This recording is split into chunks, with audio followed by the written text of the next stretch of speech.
So the Google Calendar you have is in a certain time zone setting. So it might be where you are actually staying. And in other cases, when your computer cannot detect where you're staying, then it might select some other time zone that is not relevant. So in order to change the time zone settings, you can go around into settings menu right here and then go to settings right here, as you can see. Once you go around over here, you can select the country of the time zone. Let's say, for example, you want to select Philippines, then simply go around and select this out. And the time zone will be changed accordingly. You can go around onto the display format as well. And if I were to go around and select something like, let's say, Chicago right here, then what happens is that the time zone is selected.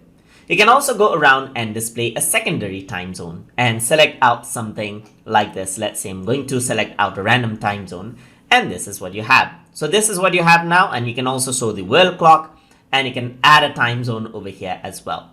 You can go back, and now let's see how this actually looks. It says change the time zone right here. So I'm going to say no right here. And here you can see that the time zone has changed out right here. So now you can see that the meeting times and everything changed according to the time zone that I have. So you can see that the time zone being shown out is different right here, just like this.